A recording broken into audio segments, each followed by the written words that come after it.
Dear students, we are now aware of a number of aspects of reproductive health. Changes during adolescence, sex-related issues, population explosion, female feticide, birth control measures, to name a few. We also understand how these problems can be addressed to ensure that we build a nation which can boast of all its people being reproductively healthy. At the end of this class, learners will explain and assess the need and misuse of medical termination of pregnancy along with the causes and prevention of sexually transmitted infections. Explain the various causes of infertility along with the assisted reproductive technologies which can help resolve the problems.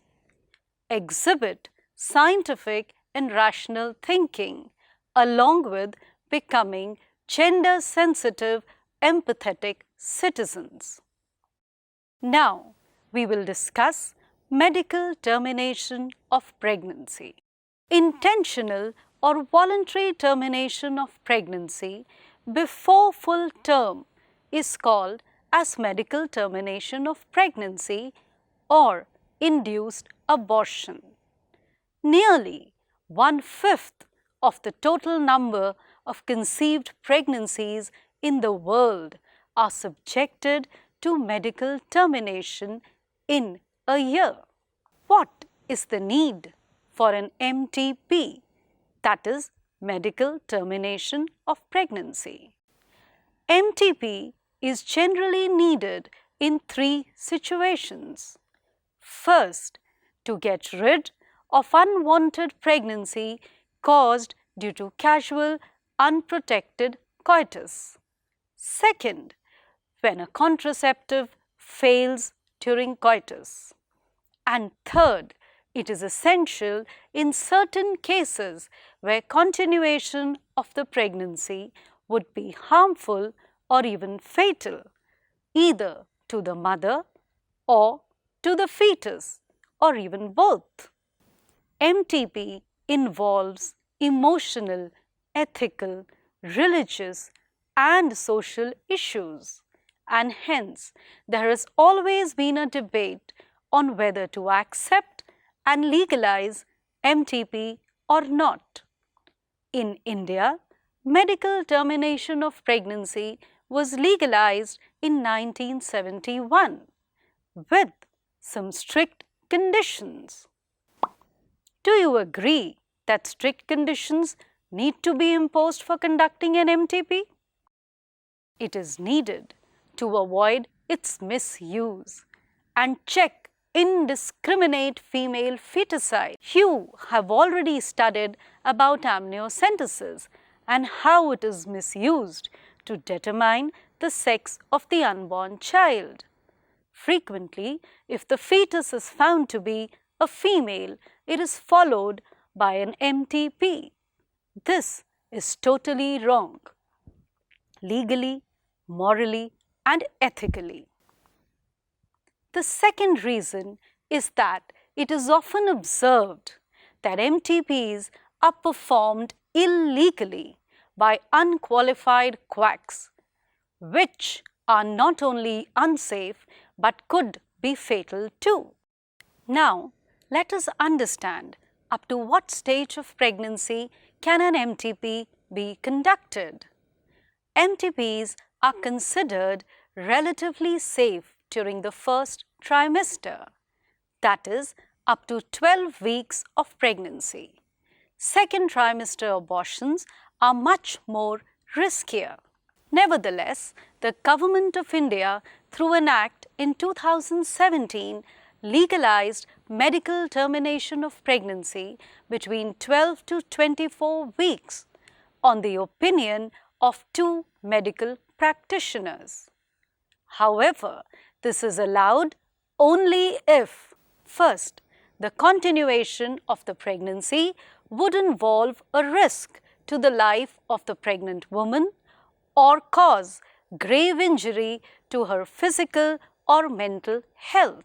Second, there is a substantial risk that the child born would suffer from such physical or mental abnormalities as to be seriously handicapped. Dear students, how do you think we can reduce the need for MTPs? This can be achieved through effective counseling on the need to avoid unprotected coitus, through generating awareness about the risk factors involved in illegal abortions, and through providing more and better health care facilities. The next aspect of reproductive health that we need to address is infections or diseases which are transmitted sexually and are collectively called as sexually transmitted infections or venereal diseases or reproductive tract infections. Let us now list some of the common sexually transmitted infections: gonorrhea, syphilis, genital herpes, chlamydiasis, genital warts, trichomoniasis, hepatitis B, and of course, the most discussed and dreaded infection in the recent years, HIV leading to AIDS. It is important to note that hepatitis B and HIV can also be transmitted by sharing of injection needles, surgical instruments with infected persons, transfusion of blood, or from an infected mother to the fetus too. Except hepatitis B, genital herpes, and HIV infections, other sexually transmitted infections are completely curable if detected early and treated properly in time. Let us now see how these infections can be recognized. In some cases, infected females may be asymptomatic. It is important to understand that early symptoms of most of these infections are minor and include itching, fluid discharge, slight pain, swellings, etc. in the genital region. But if timely treatment is not provided, they may lead to complications like pelvic inflammatory diseases, abortions, stillbirths, ectopic pregnancies, infertility, or even cancer of the reproductive tract. Do you know that very often these infections go undetected and untreated? What factors, in your opinion, could be responsible for this? It is so because of lack of awareness about the causes, symptoms, and the treatments available. It is also because of the social stigma attached to sexually transmitted infections. Another reason is absence of symptoms in the early stages of infection. Prevention of sexually transmitted infections is completely possible, provided some precautions are strictly followed. These are: avoid sex with unknown or multiple partners, always use condoms during coitus. In case of doubt, one should go to a qualified doctor for an early detection and get complete treatment if diagnosed with an infection. Children, you have already studied how reproduction takes place in humans. You may recall that gametogenesis, fertilization, and implantation are the important events in reproduction in humans. What do you think could be the consequence of one or more of these events not occurring normally? It will result in infertility. Infertility is the inability to produce children in spite of unprotected sexual cohabitation. Another important aspect of reproductive health. Let us now discuss the reasons for infertility. These could be really diverse: physical, congenital, diseases, drugs, immunological or psychological reasons could be there. In India, it is the female who is almost always blamed for the couple being childless, but more often than not, the problem lies in the male partner.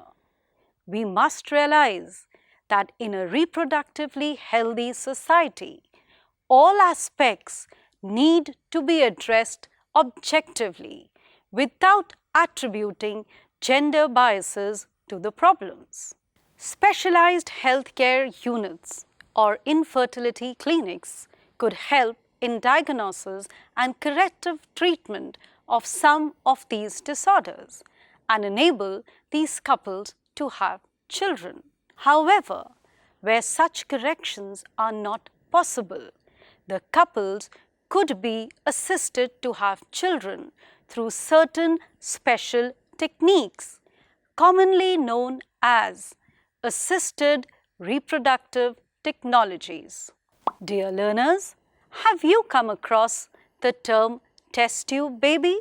Do you think babies can be produced in test tubes? Definitely not. Let us understand what it means. In vitro fertilization or IVF is fertilization carried outside the body of the female in almost similar conditions as those present in the body. This is followed by embryo transfer, abbreviated as ET, and is one of the many assisted reproductive technologies available.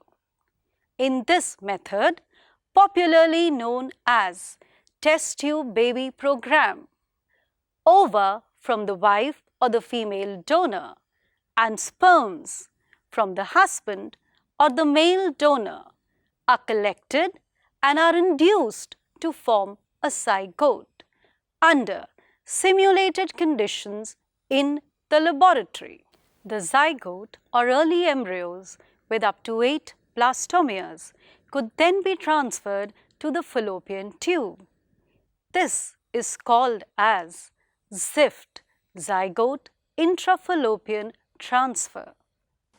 Find out who was the first test tube baby of India. The first test tube baby of India, Durga or Kanupriya Agarwal, was born on 3rd October 1978. The embryos with more than 8 blastomeres are transferred into the uterus, commonly referred to as intrauterine transfer or IUT. The transferred embryo now completes its further development inside the body of the female. Embryos formed by in vivo fertilization, that is, fusion of gametes within the female, also can be used for such a transfer to assist those females who cannot conceive. Many a times, a female cannot produce an ovum, but can provide a suitable environment for fertilization and further development. In such cases, an ovum collected from a donor can be transferred into her fallopian tube. This is commonly called as gamete intrafallopian transfer or GIFT, G-I-F-T. When dealing with male infertility, intracytoplasmic sperm injection, ICSI, is another specialized and effective procedure to form an embryo in the laboratory. In this, a sperm is directly injected into the ovum. Infertility caused either due to inability of the male partner to inseminate the female or due to very low sperm counts in the ejaculates can be corrected by artificial insemination or AI technique. In this technique, the semen collected either from the husband or a healthy donor is artificially introduced either into the vagina or into the uterus of the female. This is called as intrauterine insemination, IUI. Assisted reproductive technologies offer many options to childless couples, but these benefits are available to a limited few. Can we think of some reasons for the above? These techniques require extremely high precision handling by specialized professionals. They need expensive instrumentation. These facilities are presently available only in very few centers in the country. Emotional, religious, and social factors also are deterrents in the adoption of these methods. The ultimate aim of all these procedures is to have children. In India, we have so many orphaned and destitute children who would probably not survive till maturity unless taken care of. Our laws permit legal adoption, and it is as yet one of the best methods which can help childless couples. Don't you think it is indeed one of the best methods for couples looking for parenthood? Discuss with your peers. Let us now reinforce the concepts learned. Female feticide is not just killing of a girl child. It is in fact a crime against humanity. Justify. The hint, altered sex ratios can lead to long-term impacts. Which assisted reproductive technology would you recommend to a couple where the male partner has low sperm counts? ICSI, intracytoplasmic sperm injections. Name 2 sexually transmitted diseases caused by bacteria and 2 caused by a virus. Bacterial diseases, gonorrhea, syphilis. Viral diseases, AIDS, herpes. All sexually transmitted diseases are not reproductive tract infections. Give examples to justify. Some sexually transmitted diseases like AIDS and hepatitis do not cause any infections in the reproductive tract or genitals. They are therefore not referred to as reproductive tract infections. As we conclude the chapter, I am sure you are all now more aware of the various aspects of reproductive health and will contribute positively towards attainment of our national goal. Thank you.